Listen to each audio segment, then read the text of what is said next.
Good afternoon, everyone. Welcome to the June 15th Governance and Priorities Committee meeting. I'd like to begin by recognizing we are on the traditional territory of the Snuneymuxw First Nation. Our clerk today is Ms. Sheila Gurry. We are expecting Councillor Gesselbrocht online, but I don't see him yet. Today's Governance and Priorities Committee meeting will be held in accordance with the Community Charter and Council Procedure Bylaw 2018 number 7272. If during the meeting any member of the gallery has a question on a matter that was considered by the committee today, please sign up on the sheet located on the table to the double doors to my left. Please note that the Council Procedure Bylaw states questions will only be taken on staff reports or other business items. Before we start the meeting, I want to take a few minutes to remind those who are attending in person about the rules of decorum for all of Council and committee meetings. A meeting of Council is intended to be a place where democracy can freely take place in a respectful and safe manner. The Council chambers is a workplace, and there are considerations Council and staff must make to ensure that a safe work environment exists in accordance with WorkSafe BC regulations. To support this and in accordance with Council's procedure bylaw, disrespectful conduct will not be tolerated, so we ask that there be no cheering, jeering, or other disruptions from the gallery. Furthermore, the use of electronic devices for recording or photographing is prohibited unless otherwise authorized through the media accreditation policy or by the chair. This will ensure that anyone speaking, whether it be a delegation, member of council, or staff, is not interrupted and can make their point freely without distraction.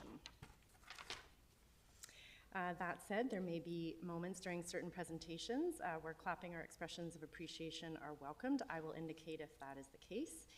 In instances where a speaker is being inappropriate, I'm just going to pass this. I don't think anyone's going to be inappropriate, and if they do, we'll deal with it in a moment. So the first item of the agenda is the introduction of late items. Ms. Gurry. Thank you, Madam Chair, and good afternoon, Council. For late items, we have the removal of agenda item 6A1, invasive plant activities and bylaw update. Unfortunately, this just couldn't make it to this meeting, but expect it to come to a future Council meeting soon. And agenda item 6A3, sanitary sewer trunk capacity constraints. We're adding delegations from Georgia Desjardins, and that's it, Chair. Thank you, Ms. Gurry. Could I have a motion for the adoption as amended? Thank you, Councillor Perino. Seconded, Councillor Manley. All those in favor? Any opposed? I see none opposed. We have an agenda. Could I have a motion for the adoption of minutes as circulated? Councillor Perino, Mayor Krogh. Errors, omissions, questions? Seeing none. All those in favor? Any opposed? I see none opposed. Thank you. Agenda planning, upcoming topics and initiatives. Ms. Gurry again. Thank you again, Chair. So in your original agenda package, you have GPC upcoming topics and initiatives. This includes the topics that are scheduled today and as well as the invasive species management bylaw, which will now come to a council meeting in the future. Then for our future meetings, there's only a couple left prior to the election, and then one more after that for this year. And we do have topics tentatively scheduled. So we have for the July 13th meeting, tree risk management, adoption of council policy. This was an IAP priority action item. We have urban canopy assessment and urban forest management strategy update, another IAP priority action item. And resolving tree conflict issues, again, another IAP priority action item. As well, we have the update reporting back to you from the previous May 11th GPC meeting with Health and Housing Action Plan, progress update and funding options. And in September, the next meeting after July, we have sea level rise management plan, an IAP priority action plan, and we have school zones and transportation update, which just had to be postponed to a future GPC. And as we're running out of GPC meetings, that was the date that was chosen. In November, we have incentives that support city plans. That's a follow-up report as well. And future 2027 meetings, we have a zoning bylaw update, which is an IAP priority action plan, and a regular item that we have scheduled, yes. That's it. Thank you, Ms. Gurry. Any questions or comments from the committee? Seeing none. Going into reports, the first is Inflow and Infiltration, City of Nanaimo Sanitary Master Plan Update, introduced by Doris Fournier. Welcome.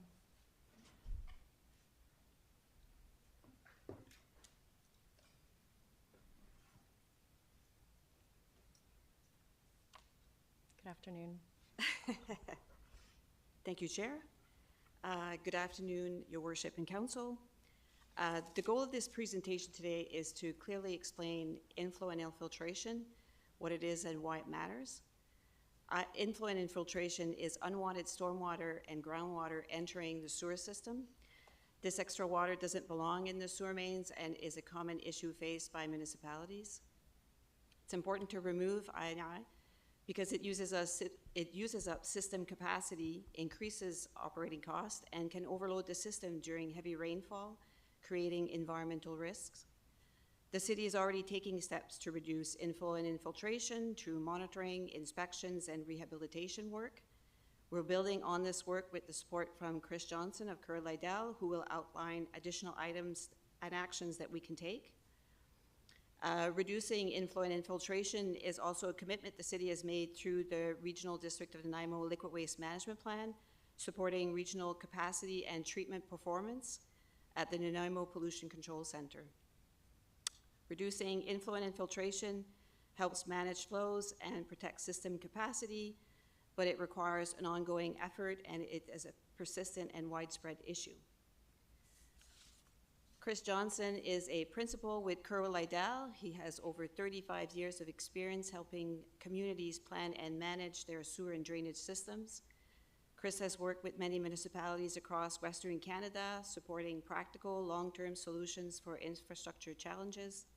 He's also helped to develop widely used guidelines and best practices for managing stormwater and reducing inflow and infiltration in sewer systems. In addition to his consulting work, Chris teaches municipal engineering at UBC and contributes to national initiatives focused on improving water and wastewater management. On to you, Chris. Thank you very much, Doris. Good afternoon. Thank you very much for inviting me. So I'm broken the presentation into 4 areas. We're going to go through I&I, inflow infiltration, so there's the acronym of the day. Why is it important to reduce it? It's a longer term program that's going to go on in perpetuity. What does that mean? How can we go through it? What is the city currently doing, and what can it look like in the future? So if you were to put X-ray goggles on and look underground and look at your sanitary sewer collection system, you would see kilometers and kilometers of pipe that when it first went in the ground, it would all be tight and leak-free. But as it ages and gets a little older, with every year, more and more defects and cracks, various other things, move into the system. And so every city, doesn't matter where it is, sees an increase in I&I as the sewer deteriorates. And so the science that a city has to play with is how to not necessarily eliminate I&I, but manage it so that it doesn't get away on you. When the cities design the systems, they allow for this. And as long as I&I is kept to manageable levels as it deteriorates, that's fine. It's all handled in the design. And eventually, we start over again. So we renew. So the pipe ends at the end of its design life, and it's replaced. The problem is that managing it is a process that needs information.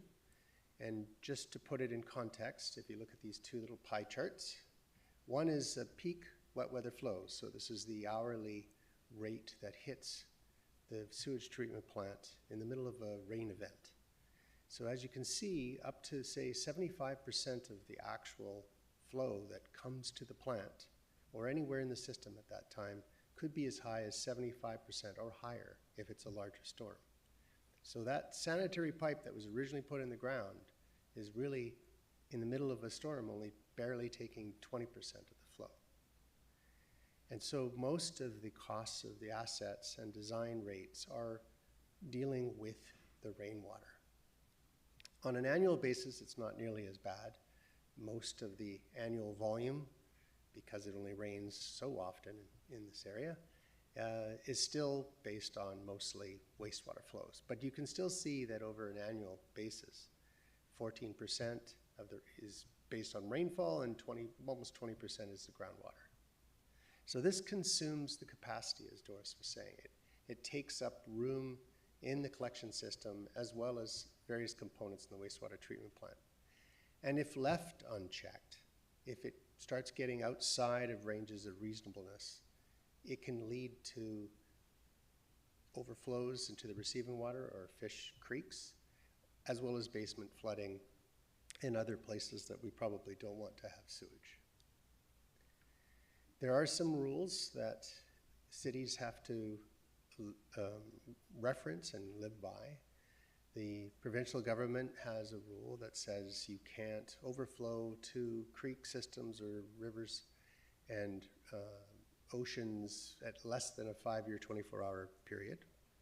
And the federal government has rules in and around the same thing, as well as making sure that you're being reasonable in the way you're approaching your municipal systems, such that you're protecting the environment and the various other aquatic species around the cities.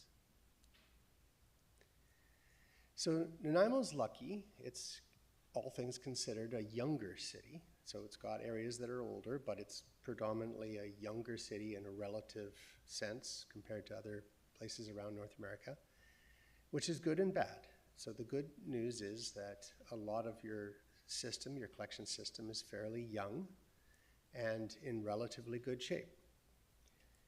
There are areas that are older and are starting to act a little bit more their age, or not their age, but even a little bit further. And those are the areas that probably want to be concentrating on. But the idea is the city monitors all of the areas of the city with a flow monitoring program. And they have a pretty good idea with that monitoring what's going on.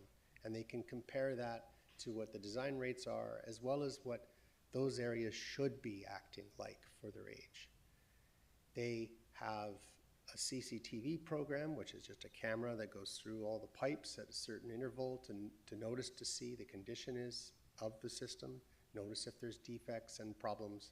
And they have this ongoing program that is very formal and gives staff the information that they need.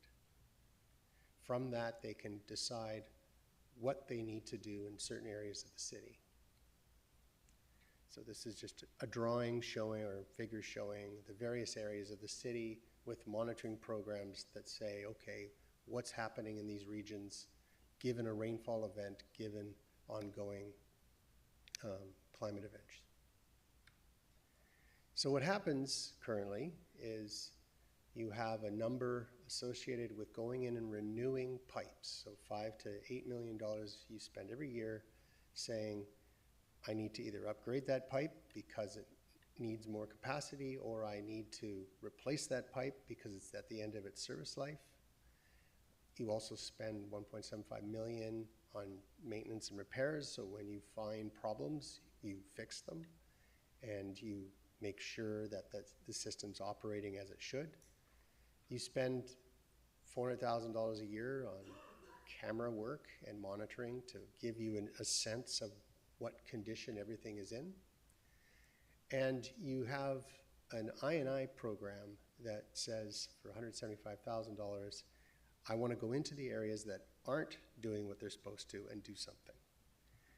So overall, you can see the little bar charts here, and I'm sure you might have seen these bar charts before. Your city is still a little younger.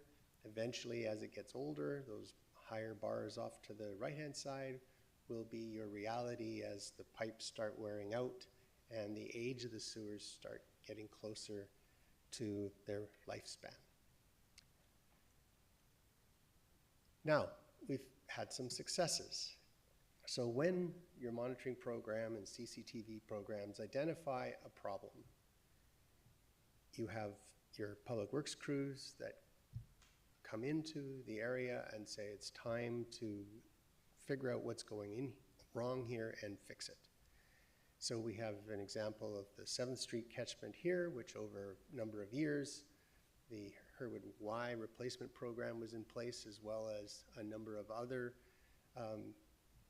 programs associated with that area. They came in, they fixed a lot of different defects, and as a result, you can see the monitoring program that showed how that has reduced the INI. The orange line is where we'd like to see it coming down to for a basin that age, but it's well on its way, and the program has been a success in bringing it down. So that would be an example of a good INI program that's achieving what it's supposed to on a catchment that wasn't acting the way it was supposed to, and that's the whole part of this.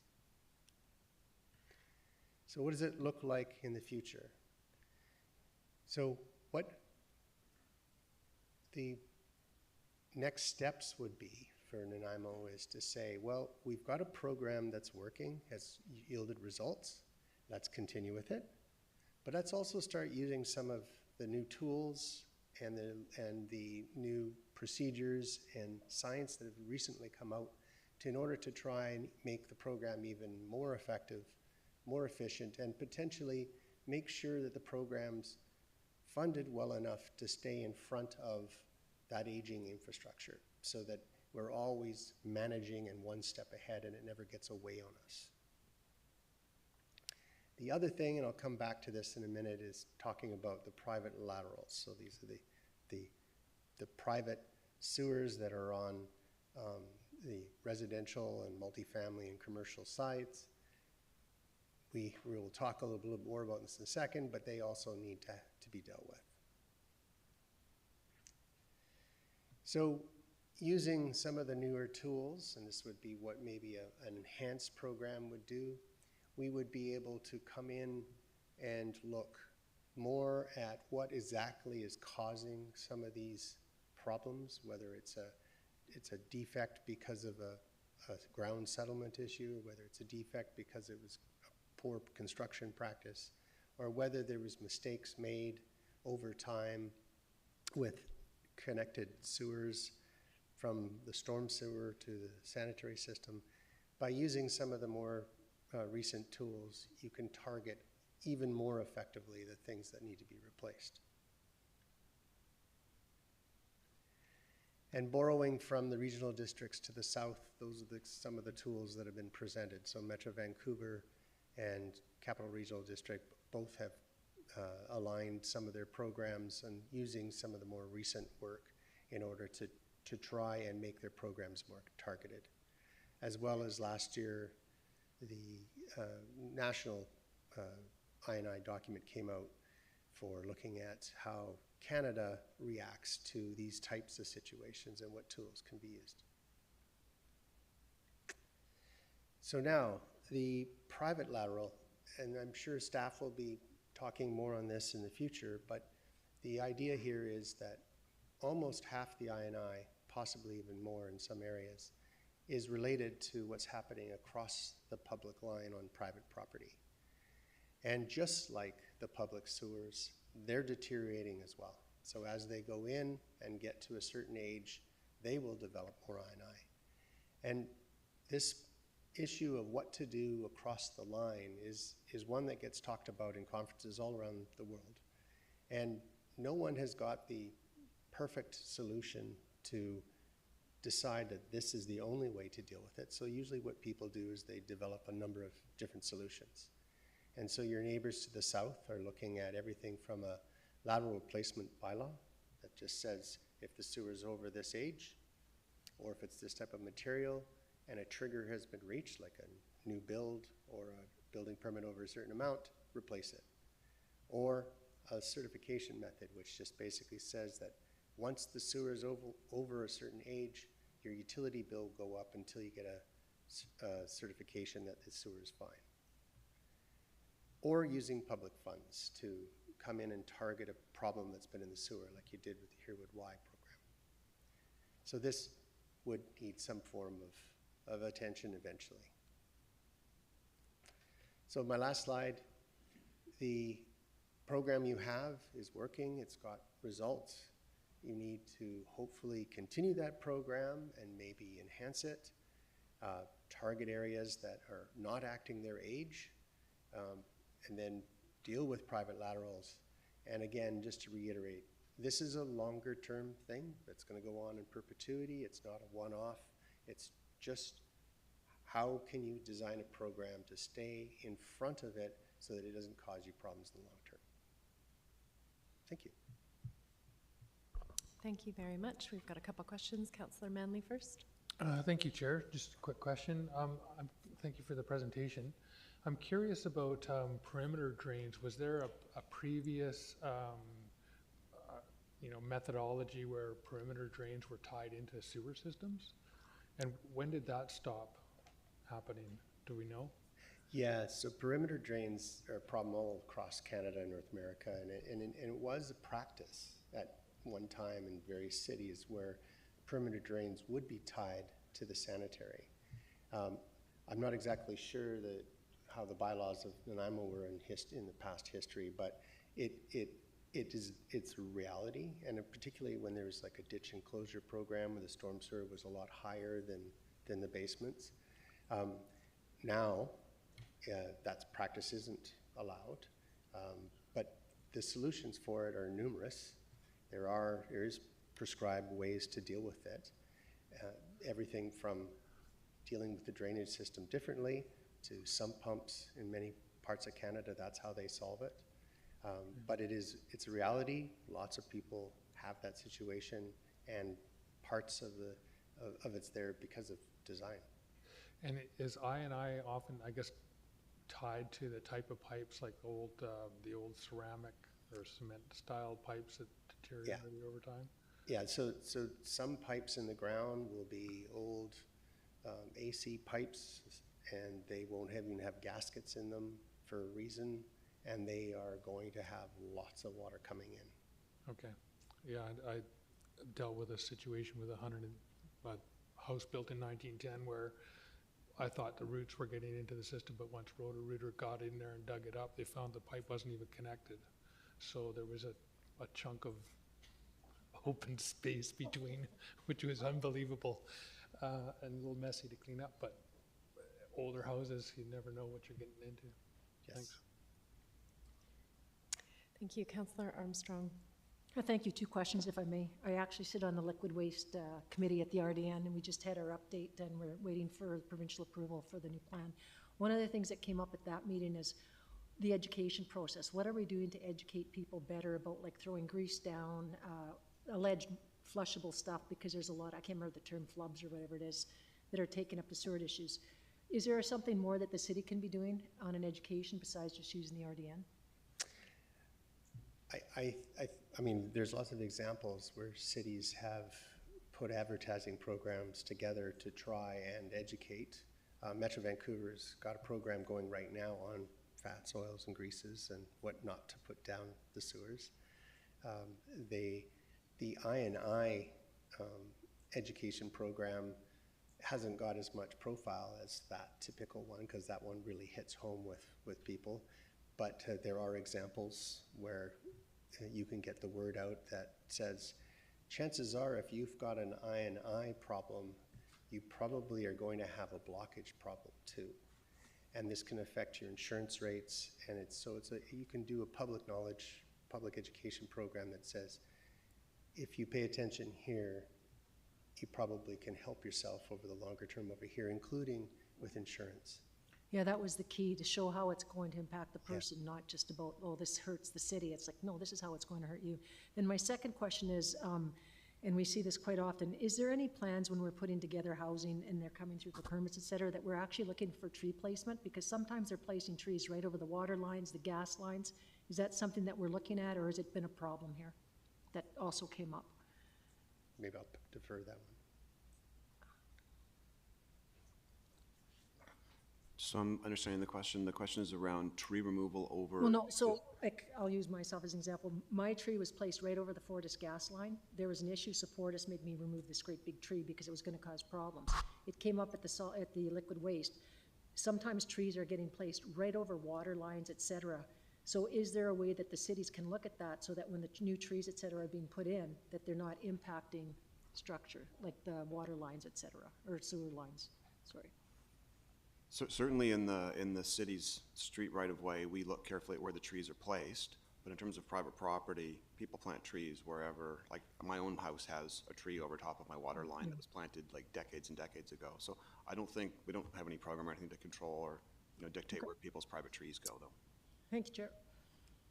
Thank you. Mayor Krog. Thank you very much, Chair, and appreciate the presentation. Just back to the fourth slide, why is it important to reduce I&I? I'm looking at the peak weather flow at the Greater Nanaimo Pollution Control Center, and that's 19% is rainfall. And then it says 2025 annual components of flow at Esplanade Monitoring Station. So that's the annual total as opposed to what I'll call a peak. Is that fair? Yes. And I'm just wondering, a question for anybody who cares to answer. Given the changes in design that are now requiring water retention on site when redevelopment takes place, I'm just wondering can you give us even a general comment about how much of an impact that may be having in the short term, let alone the long term? So much of what we have in our city is paved over, so clearly we're going to have enormous runoff, but is that having an impact, and are there things that we could be doing that would enhance that? Or things we could do to encourage people to retain water on their own properties, et cetera? Mr. Rosen. Very general, Through- I know. Through the chair to His Worship. So I think most of the challenge we have with the private side sanitary sewer system is with the older housing stock. So houses that are, 30, 40, 50 years old or older, right? The new housing stock that gets constructed typically has, brand new pipes, typically well constructed. They have a separate storm system that does have a detention infiltration type apparatus, depending on the construction, that deals with everything separately. So a new construction would have typically a very tight sanitary system that may have no I&I at all. So when we do see that housing stock renew, it's actually a good news story for the most part. Sometimes when there's a renovation and they try and keep the existing older pipes, that can be problematic. And that's one of the challenges that we want to try and find a way to address through potentially some policy and stuff like that going forward. So we can make sure that we do get that renewal on the private side at some point. Thank you. Thank you. Councillor Perino. Thank you, Chair, and I have a couple of questions, if I might. Thank you for the presentation. It's interesting, although it's complicated. I'll be the first one to admit, so I apologize if my question is more simple than what you're probably used to. But when you talk about rainwater, and on this particular slide, my understanding is that when you look at that peak wet weather flow, the first one, only 19% is from the rainfall. Now, so That's is that right? 19% from the base sewer. From the sewer. So Yeah. what you're trying to do is reduce that by, is that right? You're trying to reduce that number by using a storm system? Is that correct? Yes, so that side there, the green, the 73%, that's Yes. coming in from the rain. So that's a storm that's come in and it's pushed hard through the system, and that's what's happening in the peak of the storm. Okay, that's where okay. Yeah, and so what we're trying to do is we're trying to make sure that we know how each one of these little systems is working, so that if it's pushing more than it should be, we go in there and try and fix it. Okay, because it's damaging the system as it's going through, is that correct? And it's taking up capacity, Okay, future growth, as well as it might decide you might have to build something earlier than you should have always done that, and that's not what you want. okay. Okay, my second question then is, I was surprised to see on one of the slides the amount of backlog that there is. Is that a concern? Or is it just me? I was just surprised, and you've got backlog going right through to 2031, and I'm thinking, wow, I'm surprised there's any, is that normal? It might be completely normal, I just wasn't sure. Through the chair to Councillor Perino. So bear in mind, this slide comes from our 2022 20-year financial plan, Yes. asset management model update that was done in 2022. Okay. We're in the process of undertaking a new model update, asset management model update. It'll be potentially 6 months or a year before we're ready to put it in front Show of it, council. yeah. Now I guess back to your question around, is there a concern around the backlog? So the backlog typically it presents a pool of risk, right? And Exactly. the more sewer pipes or whatever it is we're talking about is in Yeah. that pool of risk, the more chance there is that there's going to be one of those risks materialize. So we want to try and keep that under control in a reasonable way that we can Exactly. afford and so on. Okay. But the bigger that pool grows, the more concerning it is. Okay, yeah, and that was my concern was, wow, the bigger you allow the backlog. And then you're trying to do new subdivisions and that sort of thing too, right? You're trying to bring on new systems. So it seems to me very complicated to try and handle not only future, but the past work that is going to generate work for you at all times. So thank you, I appreciated it today. Thank you. Thank you. Councillor Armstrong. Forgot to ask that. I think you sort of just answered it, but are we putting enough aside for asset management? Or will that be coming forward with your report that you referenced, that we may need to increase it? Through the chair to Councillor Armstrong, you just answered the question. We will be bringing that forward as part of the asset management model update with the 20-year investment plan update as well. Thank you. I think it's needed. Thank you, Mr. Johnston. Those are all the questions we have. Thank you. Okay, into sanitary sewer trunk capacity constraints. Mr. Rosen. Thank you. Carrying on with the theme of sanitary sewer. I think maybe we could have attachment A put up on the screen. As you can see up on the screen, there's several large sewer catchments in town that are sort of nearing their capacity. And unfortunately, there's insufficient funding within the sewer DCC program to fund upgrades to those in the near term. So this report you have in front of you, it outlines the challenge, and it provides council several options for dealing with the matter. And the recommended option is to direct staff to look into long-term borrowing and report back on the implications. And then the alternative option is to sort of monitor things and potentially go down a path of potentially restricting new connections. So we're open for questions, and Thank you, Mr. Rosen. We also have a delegation, so perhaps if there's questions from council for Mr. Rosen, we'll take those now, and if not, we will ask Ms. Desjardins to come down. And I see is this a holdover, Councillor Armstrong? Yeah, it's for Mr. Rosen. Okay, go ahead. Yeah, just wondering, when you're looking at that, obviously, the best case scenario is to put the money aside so that it's there. If we have like a big break, how expensive is it, or do you know? Just because we always have to justify to people why we're doing this, like, why are we putting this money aside? But is it not better to put it aside now so that we can do the proper upgrades versus that we have a catastrophe where a major, like, line breaks and it's gonna cost us how much more versus putting the money aside? Because we're still gonna have to probably borrow anyhow, I think.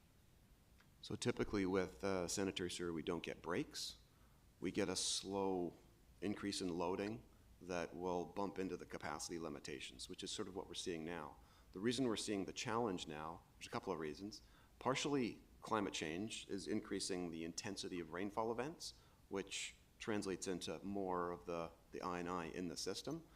The other challenge is around the cost inflation that we've seen over the past sort of 5 or 6 years. Really intense cost inflation has put a lot of pressure on our reserve to be able to build the infrastructure in advance of the growth.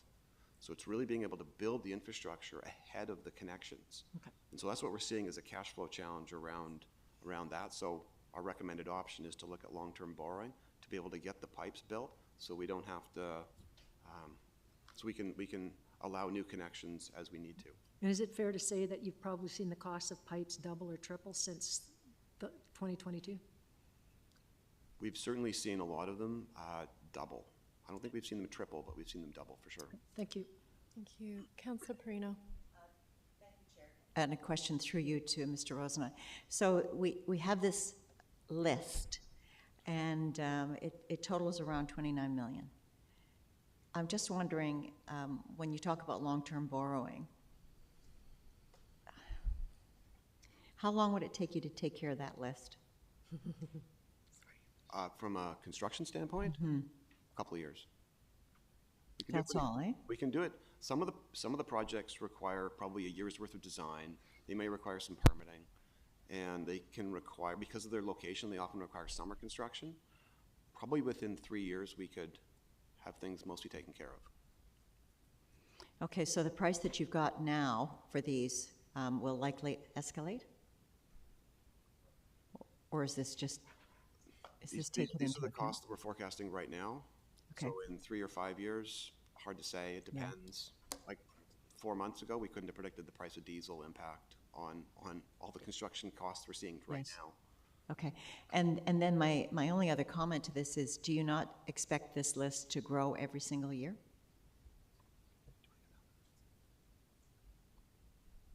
Not that I want to add to the list of projects, but one just makes that assumption that if this is where we are today, Through the chair to Councillor Perino. No, these are the bottlenecks in the system right now, and we do a lot of sort of sewer master planning on a regular basis. Okay. And we kind of know where the pinch points are. The trick is to find the timing, is to play with when it really has to happen. So these are our bottlenecks, and yeah, we need them now, as opposed to the others. If we deal with these now, the others can kind of happen as they need to happen. okay, well, you've answered my question, because the concern is, every year you put something off, right, it builds, the problem builds. It does, but we do about $6 to $8 million a year of rehabilitation. So we are kind of taking care of some of it. We're just Yes. not taking care of enough of it. Bulk of it. Gotcha. Yeah. Thank you. Thank you. Councillor Manley. Thank you, and through you. Yeah, just a quick question about growth. I imagine that planning had not anticipated the growth that we've seen in the last 5-10 years. That's what's kind of created these pinch points, is the amount of growth that we've seen in the city, and demand, like. Through the chair to Councillor Manley, it's really the inflow and infiltration. So it's not as much the growth that's the problem, it's the climate change part that's the problem. Okay. So I think we're one of the top 5 growing municipalities in Canada. At least we had that title a few months ago. So it is having impact, but the bigger impact is the inflow and infiltration on the system. Okay, so climate change is having an impact just on inflow and infiltration through the system, and then nailing that down and trying to figure out where some of that is.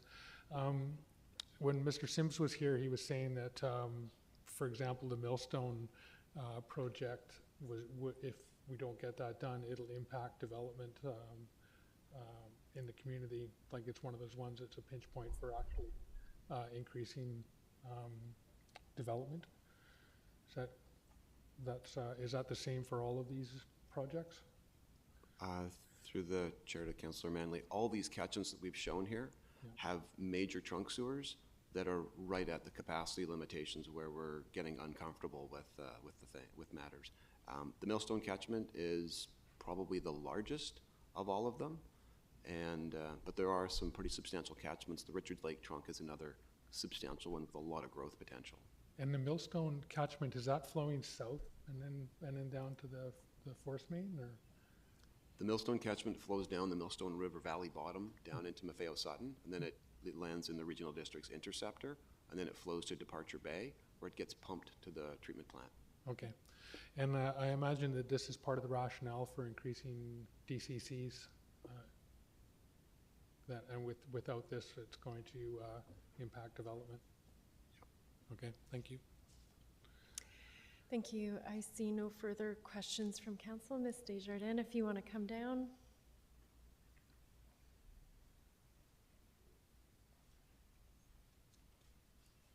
You have 5 minutes. Great. Perfect. Good afternoon, Your Worship, members of council. My name is Georgia Desjardins, Vice President of Development with Seacliff Properties. Thank you so much for the opportunity to speak today regarding the sanitary sewer trunk capacity constraints identified by staff. I'm here today from the perspective of a developer in the community, and I want to emphasize that the issue extends far beyond engineering and infrastructure. It's fundamentally, in my view, an economic development issue, a housing supply issue, and an investment confidence issue. I think we all understand that infrastructure capacity challenges arise when communities grow. Growth creates demand, and systems eventually need to be expanded. That's not unusual. What is concerning is the extent to which these constraints now appear to be affecting the city's ability to accommodate future development. For developers, investors, lenders, and future residents, certainty is critical. Development projects require years of planning, significant capital investment, and substantial financial risk. Before acquiring land, pursuing rezonings, or investing in detailed design and engineering, developers need confidence that basic municipal infrastructure will be available to service projects when they're ready to proceed. When a municipality identifies major sewer capacity constraints that may delay or prevent development, that confidence is undermined. The consequences extend well beyond the projects currently in the application process. The market reacts quickly to uncertainty and not in a positive way. This is particularly concerning given Nanaimo's growth objectives and great potential in our view. The city has spent years encouraging investment, attracting residents, supporting economic development, and promoting higher density housing in strategic growth areas. These policy objectives cannot be achieved if the infrastructure required to support growth is not keeping pace. The reality is that sewage infrastructure is not simply a utility service, it's growth-enabling infrastructure. It's every bit as important as roads, water systems, and transportation networks. Without adequate sewer capacity, development cannot occur regardless of zoning, policy support, or market demand. I also want to highlight that there is substantial cost associated with inaction. Delaying infrastructure investment does not eliminate the need for those upgrades. It simply postpones them while increasing the economic consequences. Every year that critical infrastructure improvements are deferred represents lost housing opportunities, lost construction activity, lost employment, lost tax revenue, and diminished investor confidence. Infrastructure investment should be viewed not simply as a cost, but as an investment in Nanaimo's future prosperity. The return on that investment comes in the form of new housing, expanded assessment values, increased economic activity, and a stronger municipal tax base. As Council considers this issue, I would encourage you to prioritize the planning, funding, and delivery of the infrastructure improvements necessary to facilitate growth in this city. As a real estate developer who has spent years and millions of dollars to date to get our major project in the city of Nanaimo ready for development, I can say it would be devastating on many levels for me personally, for Seacliff, and many other developers in the city to see major projects like ours stalled because of a lack of sanitary capacity. I appreciate the work staff has done to identify these challenges and bring them forward, and my hope is that this report serves as a catalyst for decisive action so that Nanaimo can continue to grow, attract investment, and meet the needs of current and future residents. Thank you for your time and consideration. Thank you, Ms. Desjardins. Councillor Armstrong. Thank you, Ms. Desjardins. Other than DCCs, what role do you see the development company or developers helping out the city with this? Is there any role? Well, I think certainly DCCs is a major part of it. Growth pays for growth, but growth cannot pay for growth if growth is prevented from occurring. So I do think that's a major element. I know in our particular case, the Richards Lake trunk sewer is a major constraint that would affect Sandstone's viability. And so in that circumstance, I know our team's been working very collaboratively with the city's engineering department to better understand the project, which was originally slated to proceed a couple of years ago, but was stalled due to significant cost escalation. So our team, in conjunction with the city's team, has worked together to identify alternate construction methods to resolve that constraint together. And I think that's now that twin solution that's being put forward as a potential improvement to relieve the pressure on that segment. Yeah, thank you. So just to sum up, just working with city staff to look at innovative solutions for each project? Absolutely. Thank you. Thank you, Councillor Manley. Thank you, through you, Chair. Thank you for the presentation and for your comments. Just curious about how you feel about the increase in DCCs. We heard from some folks in the development community that they wanted us to hold off longer or not increase DCCs in the same way, and you're seeing now that we're looking at long-term borrowing of almost $29 million for all of these projects, and I'm just curious about your views on the increase that we're putting through with DCCs. Certainly. I mean, the increase in DCCs, I have a lot of additional comments that I could say on that topic. Undoubtedly, the real estate development industry is in a very challenged economic time right now, and increasing DCCs in a market like this has significant challenges associated with it. I think from my perspective, it's a bit of a chicken and egg scenario that we're in here, where again, growth needs to pay for growth, but if we continue increasing DCCs to the point where growth cannot occur, then we're no further ahead, and we're going to sort of just be in this incessant delay scenario. So while as a developer I do have significant concerns around increasing DCCs to the point where they're going to start impacting development viability, projects such as these major trunk sewers need to happen regardless, because without those major improvements, there is no possibility of many developments moving ahead. Thank you for that. Yeah, I know we hear a lot from ratepayers about long-term borrowing and the effects on the tax rate. So it's a balance, and it's a hard one to. Certainly, no, not an easy balance to find by any stretch. Yeah, thank you. Thank you. Thank you. Councillor Perino. Thank you, Chair, and a question through you. And thank you for your comments, appreciate them. I'm just wondering, have you been told that your project can't go forward because of the sanitary system problem? Or the trunk problem? I'm trying to find the right words, but you know what I'm saying. My understanding, and I would revert to staff to confirm this, but yes, my understanding is that in the event that the Richards Lake sewer was not upgraded, that there would not be sufficient capacity to see the sandstone development move forward. Okay, and when did you hear that there was a problem? Well, sorry, through your chair. Please, by all Yeah. means. To Councillor Perino, this has been an interesting topic because it's been a well-known constraint, I think, for a number of years. It was a topic that was discussed through the sandstone rezoning, Yes. which finished back in May 2024. So significant staff time and resources did go into detailed planning of that upgrade, was my understanding at the time. But it was really the significant cost escalation in the construction market that led to the need to stall it due to inadequate funding at the time. And so I think from Sandstone's perspective, our understanding was those improvements were going to be completed well in advance of Sandstone ever coming online, but the timing has been put into question now, and I think it's become more in the forefront as Sandstone continues to progress forward. We have 3 live subdivision applications in. Yes. We're very much hoping to be starting the development sooner than later. So I think it's really become a critical point for us to understand the urgency to see those major municipal upgrades happen. And you just can't move forward at all at this stage until that area is taken care of? Councillor, or to Paul. I'll just chime in there. I think from my perspective, we've got these sewers that are kind of full, right? If we go down a road where we're gonna have some certainty that we're gonna be able to upgrade them. So by undertaking long-term borrowing, that creates a certain financial situation that we can take care of the problem. Now, bear in mind that the loading on these sewers is based on the provincial legislation of that 1 in 5 year return period event. Yes. It's a bit of a probability game. And there's only so much additional domestic loading that can happen within, say, 3 to 4 years, the time frame where we could construct these sewers. So if council's going down a road of pursuing long-term borrowing in a positive way, I don't think we need to constrain any redevelopment at all. Okay. Okay? Okay, because I just, you know, we thought this was moving forward and didn't realize that this was a particular issue, or certainly I didn't until today.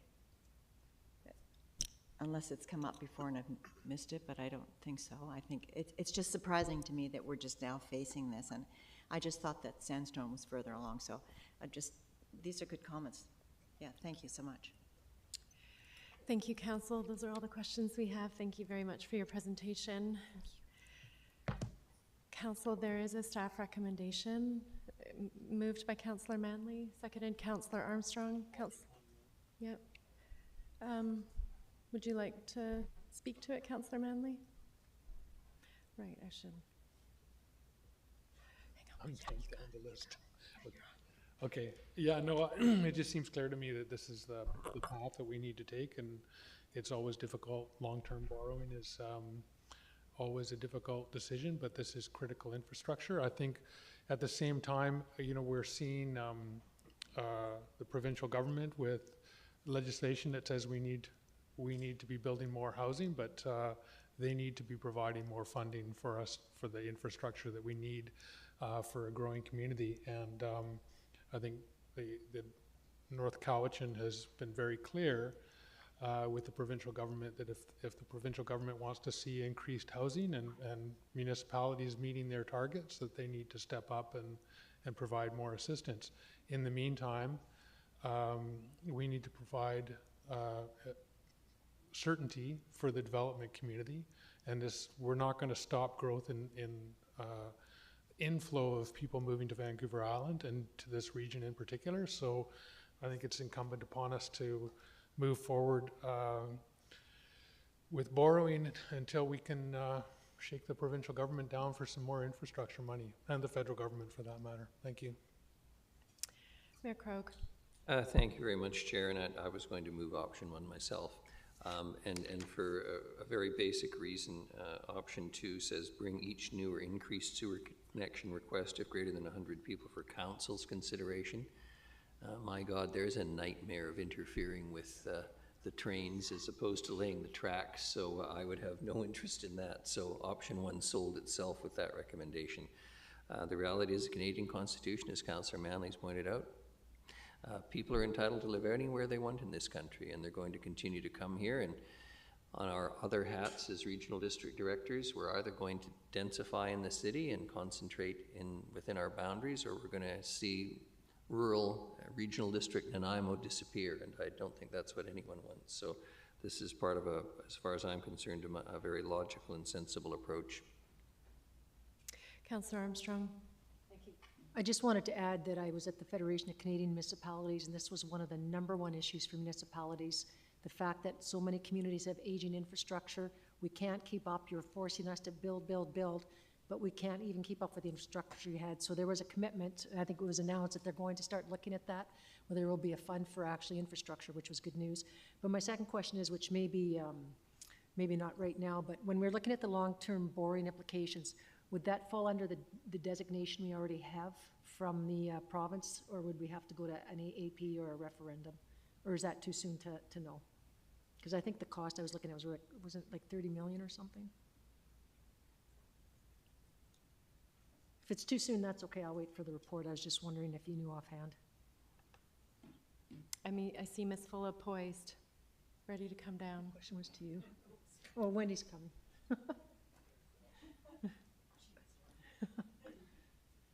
Through the chair to Councillor Armstrong, that would depend on the timing of other projects. So of course you have the South End Community Centre. We also have the Vancouver Island Conference Centre that in our 5-year plan we're showing we'll need some long-term borrowing for to bring those improvements along. So it'll really depend in the order that council approves borrowing, because we will reach the point where we will be out of that assent free, and any borrowing after that will require an AAP or a referendum. Thank you. So that will come for the next council with options as to which projects go and which don't. Thank you. Thank you. Councillor Manley. Oh, I'm done. Done. Okay. I will indicate I'm going to vote in support of this, and I see no other speakers, so all those in favor. Any opposed? I see none opposed. Thank you very much. On to a Healthy Nanaimo and the Rental Tenant Relocation Assistance Project.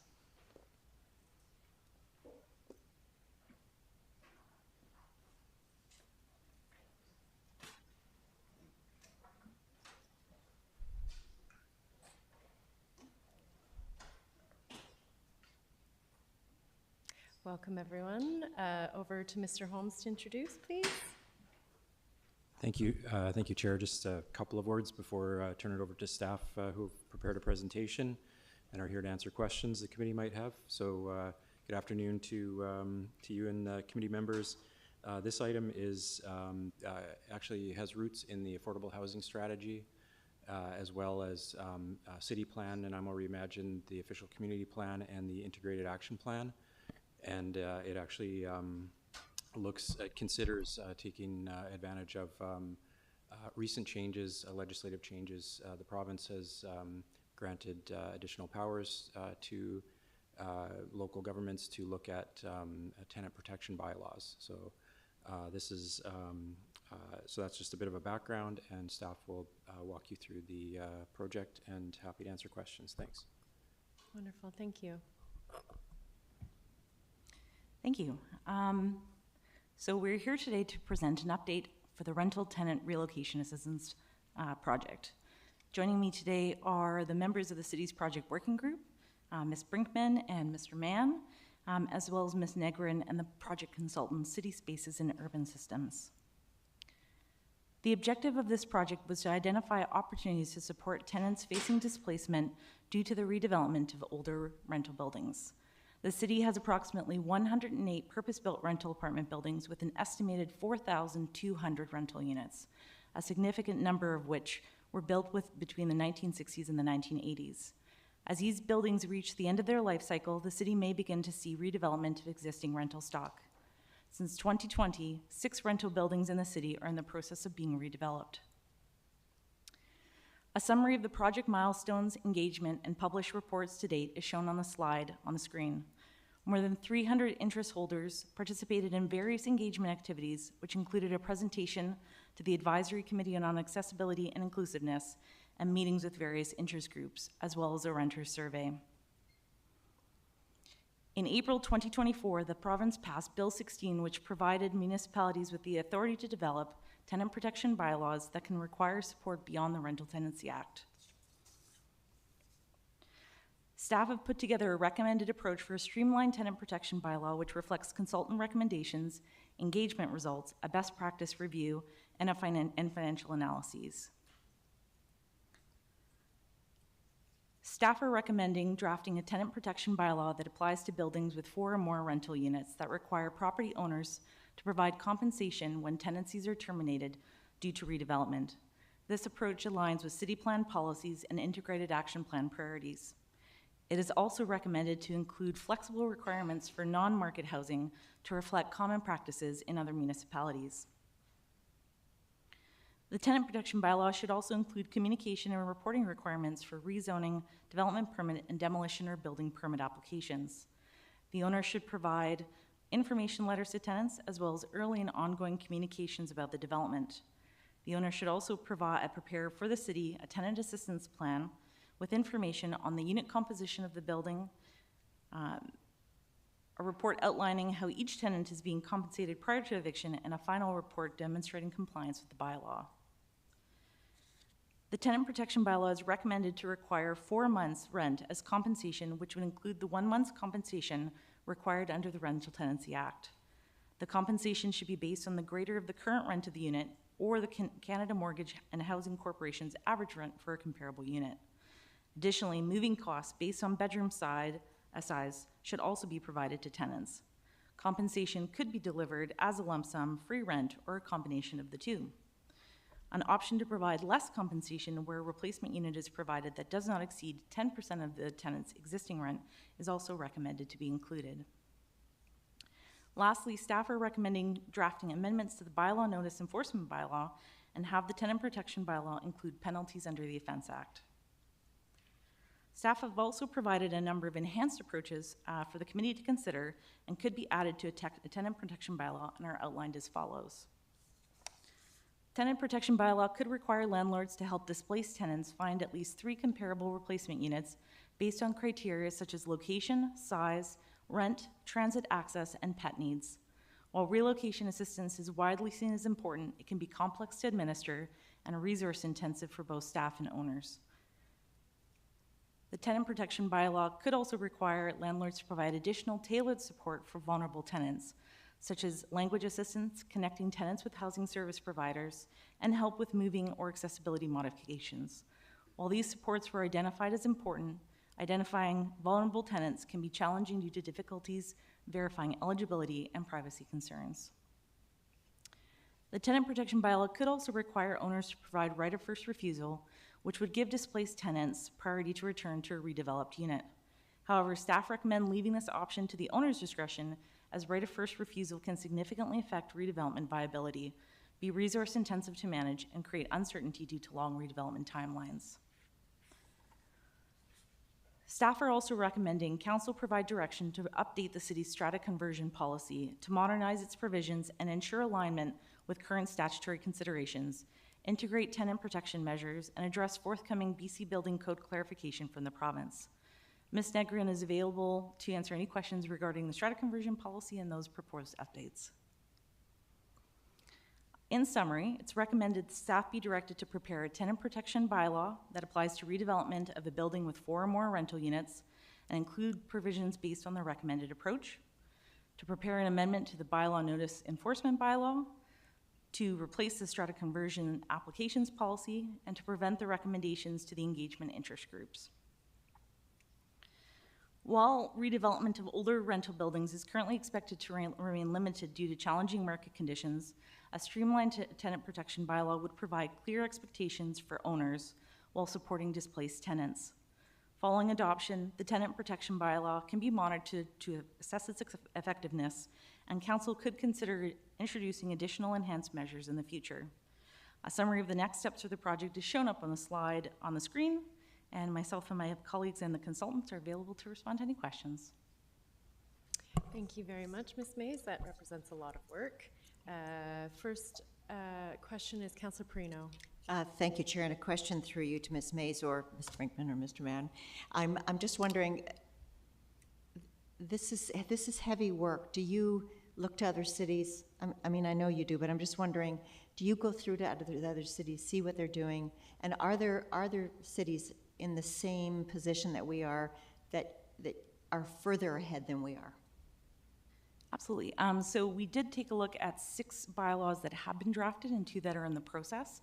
And I'm happy to pass the question along as well to Ms. Dirksen, who did our best practices review. Thank you, Christine, and thank you for having me here today. To answer the question, yes, we did look at an array of municipalities. There are municipalities who are further along, who had developed tenant protection policies before this authority came out for bylaws, and there are a few bylaws that have come out since the authority. So I would say that there are many, many stages that municipalities are in right now. We did look to municipalities that are similar to Nanaimo, so similar size and environment, such as Kelowna and Saanich. And when looking at these, we tried to then compare that to the Nanaimo market and what is likely to be developed. So in this case, a streamlined approach does work really well for Nanaimo, especially following that Kelowna example that came out after the legislation was announced. Thank you. Okay, and you know, that's good to know. My biggest concern is obviously when people have been in their rental unit for a number of years and the price has just slowly crept up, and now suddenly they're going to be forced to move, and the price to move back in would be considerably higher. So I just hope when we get the bylaw, assuming this passes, when we get the bylaw back, will we have gauges to look at, or is that going to come to us at all about what is out there as far as options? Maybe. Through the chair to Councillor Perino, we have provided a recommended approach, so that's the 4 months less the 1 month under the Rental Tenancy Act. Okay. We did find there are a couple of options in the staff report to sort of say, you know, do you want to do a sliding scale based on how long a tenant has been in the unit? This approach was very in line with the Kelowna approach that just requires 4 months. Okay, because we're going straight to the bylaw. That's why I wondered whether or not. Okay, thank you. Thank you. Councillor Manley. Thank you, and through you, I'm curious about the presentation to focus groups. So you're taking this back to the different groups that you did, that you sat down with, renters, developers, to present the package to them and see what their feedback is. Was there a lot of pushback on this proposal, on some of the ideas that have come from other municipalities? Were developers opposed to any of these kind of measures? Through the chair to Councillor Manley, maybe I'll also get Janelle to speak to that. Thanks, Christine. Yes, to answer your question, we met with quite a few different interest holders who have very different perspectives and priorities in the market. So meeting with tenant advocates, of course, you're going to hear that, you know, right of first refusal and getting good compensation is of utmost priority. And then when you meet with the developer group, financial feasibility of their projects are, of course, top concern, and making that realistic for their projects. So we did hear a bit of conflicting, I would say, responses between our interest holders. based on their perspectives and their priorities in the market. So we've done our best to find that middle ground that is going to continue to create viable projects while protecting tenants as best as possible, and then having those enhanced measures as add-ons as markets change. And I'm just trying to remember the report, but the option for the 4 months, it was either the rent that they're paying or the CMHA average rent, whichever was higher, because a lot of long-term tenants are paying fairly low rent. That's correct? Correct. Okay, thanks. Yeah, I don't have any other questions on this for now, thanks. Thank you. Mayor Krog.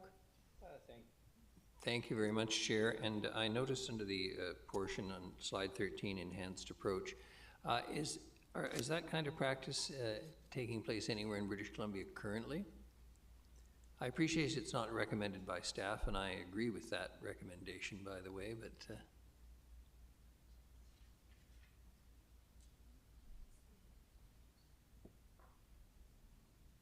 Confirming that's a question to me. Yes, sorry, Janelle, before Mr. Yeah, no, thank you. So looking at the enhanced approach, right of first refusal, this is utilized by other municipalities. We did look again to the Kelowna example where we left that at discretion. Sorry, I'm talking about, it's I believe it's slide 13, enhanced approach relocation assistance. Oh, relocation assistance. So this would be the... Require that the owner provide to tenants a list with a minimum of 3 comparable units, require the units be in the city, etc. Thank you. Go ahead, Ms. Mays. Yeah, if you'd like to. Thank you. Through the chair to Mayor Krog.